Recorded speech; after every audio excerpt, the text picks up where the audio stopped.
Hare Krishna, Namaste, Chapter 18, Sloka 66, Part 52. Sarva-dharmān parityajya, ekaṁ śaraṇaṁ vraja, ahaṁ sarva-pāpebhyo, mokṣayiṣyāmi ma śucaḥ. Abandon all varieties of religion, and just surrender unto me. I shall deliver you from all sinful reactions. Do not fear. Scripture says various means by which one can attain the Supreme Lord. Of all that, guaranteed result is through acharya abhimana, by approaching the spiritual master and attaining diksha from him. Attaining diksha means initiation.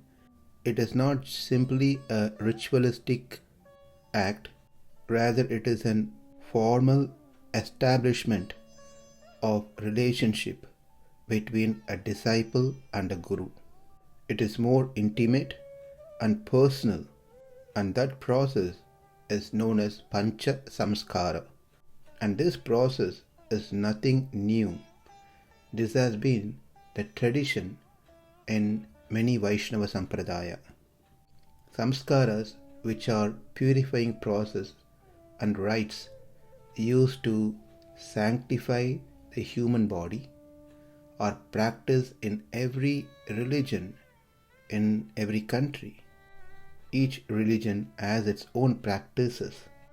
When it comes to Vaishnava sects, the diksha is done using the pancha samskara process. The candidate, that is disciple, who is ready to get initiated, sits in the sacred place created just beside Sri Guru and the deity of Sri Krishna. This moment is confidential, private, personal, and, as we said, very intimate. Hearts exchanging experience. It is a process of surrendering and receiving mercy. Shishya performs śaraṇagati, that is surrendering, and receives Guru's kripa, mercy. The whole transcendental function is very sweet, loving, and above all completely personal. The disciple alone, sitting beside God incarnate, Sri Guru, and ready to formally surrender unto Krishna via Sri Guru. Upon adapting these pancha samskaras, a faithful disciple begins to worship Bhagavan and eventually attains Krishna Prema, eternal, blissful, pure love of God. This pancha samskara establishes the disciple in a life of bhakti bhajana, and are the basis of intense devotion of Sri Hari. Srila Baladev Vidyabhushan, in his Prameya Ratnavali, quotes Avapta Pancha Samskaro Labda Dvividha Bhaktikaha Sakshat Kritya Harim Tasya Dhamne Nityam Pramodate. Two important benefits of receiving Pancha Samskara initiation are: number one, chance to directly serve Lord Sri Hari. Number two, attain spiritual joy, eternal in Vaikunta. These are two very important benefits by getting initiated. As far as initiation goes, there are three parts involved in it. Number one, Anga Suddhi. Number two, Pancha Samskara. Number three, Atma Samarpanam. Anga Shuddhi. To receive the Diksha mantra, the disciple's body must be first sanctified. To do this, Sri Guru will chant different purifying Vedic mantras while sprinkling sanctified water on the disciple's head and other limbs. He will also direct the disciple in taking achmana, that is, cleansing each part of the body by uttering the name of the Lord. Om Achyutaya Namaha, Om Anantaya Namaha, Om Govindaya Namaha, Om Keshavaya Namaha, Om Narayanaya Namaha, Om Madhavaya Namaha, Om Govindaya Namaha, Om Vishnave Namaha, Om Madhusudhanaya Namaha, Om Trivikramaya Namaha, Om Vamanaya Namaha, Om Sridharaya Namaha, Om Rishikeshaya Namaha, Om Padmanabhaya Namaha, Om Damodaraya Namaha. And then chanting mantras to further purify and qualify the disciple to receive divine Diksha mantras. This is the first part of initiation, Anga Shuddhi. The second part is the Pancha Samskara itself. Those are the 5 samskaras: Tāpa, Pundra, Nama, Mantra, Yaga. Let's first see what they are and then we can get to the details later. Tāpaha. It is stamping of Vishnu's symbol or names on both the shoulders. This is done by Sri Guru himself personally. Likewise, Guru will personally apply Pundram, that is tilak, on the different parts of the bodies of his disciple. Also ties the Tulasi Kantimala on disciple's neck. At this time, the Guru handovers a Japamala into the hands of the disciple. So as per the Gaudiya Vaishnava Sampradaya, Pundram includes not just the Urdhva Pundram, the tilak, but also includes handing over japa beads and then placing tulasi beads around disciple's neck, which is Kantimala. The third samskara is Nama. Guru gives a spiritual name to his disciple. He gets a Dasa Nama or Dasi Nama. Also, as part of Nama, disciple receives from Sri Guru the Hare Krishna mantra in his right ear. Number 4 is mantra itself. Guru will whisper the Diksha mantras into right ear of his disciple. These are Gopala mantra and Kama Gayatri as per Gaudiya Vaishnava Sampradaya. And the last samskara is Yaga, where Sri Guru engages his disciple into deity worship. The disciple becomes qualified to perform service to the Archa Vigraha. These 5 are known as Pancha Samskara: Tāpa, Pundra, Nama, Mantra, Yaga. So the first part is Anga Shuddhi, second part is Pancha Samskara, and the third part is very important, that is Atma Samarpanam. This is a most essential part of initiation, which is observed in most all Vaishnava lineages. This is the disciple falling at the feet of his Guru to convey his surrender, which means the surrender of his entire being to the seva of Sri Guru and Sri Krishna, ready to follow the instructions of Guru, make his life existence is only to serve Guru. One may ask, well, we are supposed to serve Krishna. How can Guru let his disciple serve him? Well, any Guru who accepts a service is actually engaging his disciple in serving Krishna and Krishna's devotees. The only difference now is, instead of we engaging directly in service of Krishna, we are engaging in service of Krishna through the instructions, through the mercy of Guru, which is the right way to approach Krishna. In Chaitanya Charitamrita, Chaitanya Mahaprabhu said to Srila Sanatana Goswami that Diksha kale bhakta kare atma samarpana, se kale Krishna tare kare atma sama. At the time of initiation, when a devotee fully surrenders unto the service of the Lord, Krishna accepts him to be as good as himself. We already learnt what happens to our papa karmas as well as punya karmas at the time of initiation. We covered that in 37th through 42nd part of the Sloka under sarva-pāpebhyo. Now let's see these pancha samskaras that we quickly went through in little more details. Tapaha. When a person, faithful person, who learns about pancha samskara, he approaches a spiritual master, a guru, and humbly requests him for initiation, diksha. After considering the student's sincerity, the teacher mercifully gives initiation through this process of pancha samskara. In the Sri Vaishnava tradition, the tapa is performed by stamping a heated mark of shankh and chakra on the left and right sides respectively. It is said in the Ramanandi Sampradaya, bow and arrow are stamped.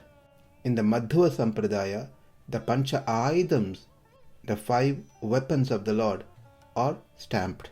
In the Gaudiya Sampradaya, the name of Hari with clay using a sandalwood is stamped. There are various practices as per which Sampradaya one adopts.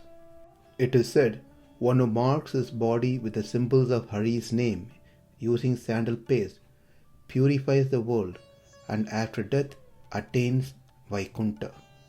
Whereas the Shankh Chakra, which is stamped on the shoulders, helps one to drive away all the sins of the individuals and shows the path to Vaikuntha.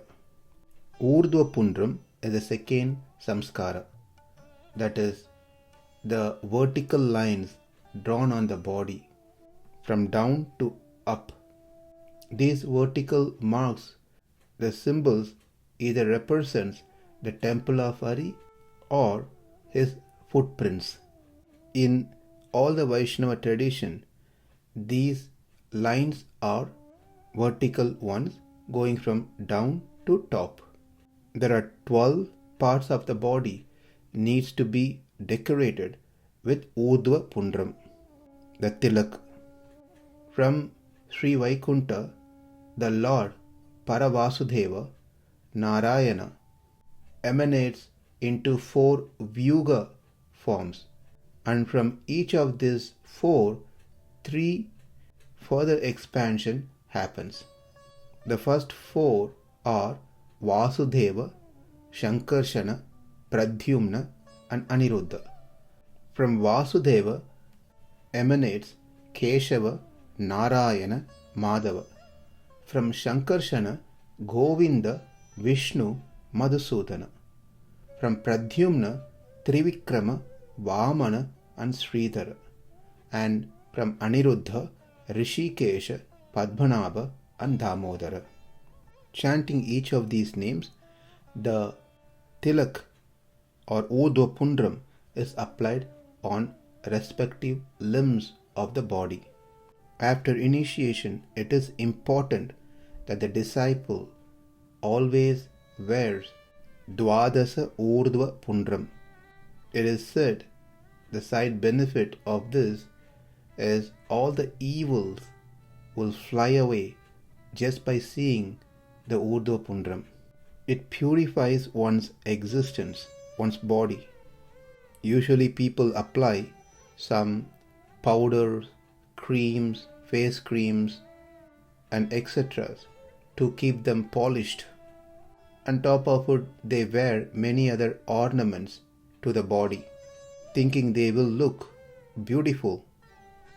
But the basic understanding is we are Jivatma, we are Atmas, we are not this body, and Paramatma is residing within us. Therefore, this body becomes a temple. If it is a temple, then the temple has to be kept clean and decorated nicely to worship the Lord within our heart.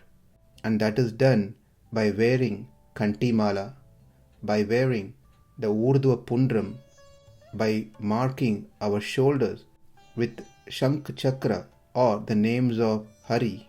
In this way, the body is taken care as a temple of the Lord who resides within us. Those who doesn't understand this, they only take care of the body by providing various cosmetic things, failing to understand it is just a lump of matter which is going to degrade and change its appearance in due course of time. So the best ornament for the body is urdhva pundram, kanti mala, and the symbols of Sri Hari on the shoulders. When the urdhva pundram is applied every single day, it should be done in a great humility, thanking the Acharya and Sri Krishna for their mercy to allow us into their family. And one should also be proud of the fact that he is now officially servant of Krishna. Therefore, with full enthusiasm, one must wear this tilak to remind oneself that he is servant of Krishna, to remind himself the servant-master relationship which eternally existing between him and the Supreme Lord. We see in the world the fans of movie stars or sports stars try to imitate those so-called stars by wearing similar t-shirts with their names or picture. But these things are going to be of no use. By imitating or by having symbols of those movie and sports stars, it is not going to give us liberation. It is not going to remind us God. It's going to further entangle us into this whirlpool of samsara. But one who becomes a fan of Krishna, the greatest of all great stars, he cannot become a fan of any other being. Even the greatest of demigods like Lord Brahma, Shiva, Indra. Then what to speak about so-called stars of this world? In Mahopanishad, it is stated that one who wears urdhva pundra and meditates upon Lord Narayana and realizes him through his mind gets liberated from the bondage of samsara. In Pancharatra Samhita, it is said, yaga, charity, penance, daily sacrifice, taking food, offering of water to forefathers, all becomes void, useless, if one does not wear urdhva pundram while performing these things. There are many references in the Vedas and in Upanishads about the urdhva pundram. In Brahmanda Purana, it is said, if one wears the sacred tilak mark which goes upward, that is urdhva pundram, I, that is Krishna says, liberate his 20 previous generation from their suffering in hellish planets. In Garuda Purana, the Lord himself says, if the tilak is marked on anyone's forehead, no planets, sun, moon, Mars, etc., yakshas, ghosts and devils, snakes and demons can never harm that person. In Atharvana Veda, it is said, anyone who marks his body with tilak which resembles the lotus feet of Lord Sri Hari becomes dear to the Lord. He becomes fortunate and attains liberation. In Agni Purana, it is said one should not wear vertical lines, tilak, across the forehead or any parts of the body. Rather, one should mark his body with vertical lines, which is known as urdhva pundram. Padma Purana says, those devotees on whose neck Tulasi Kantimala are hanging and whose shoulders are marked with conch and chakra, shankha and chakra, and on whose body there are 12 tilak marks, they purify the entire universe immediately. So there are many more quotations that talks about Urdhva Pundram. Each Vaishnava tradition has different tilaks with different specifications, but they are all in a U shape. Some has a red churnam or yellow churnam in the center between the two lines. Some has a red dot near the forehead between the two lines. Some has black dots, some has white dots. The mud that is used for applying the tilak for Gaudiya Sampradaya comes from Vrindavan or Dwaraka, and it is called as Gopi Chandan. Garha Samhita glorifies this Gopi Chandan. A person who daily wears Gopi Chandan attains the pious result of daily bathing in all sacred rivers.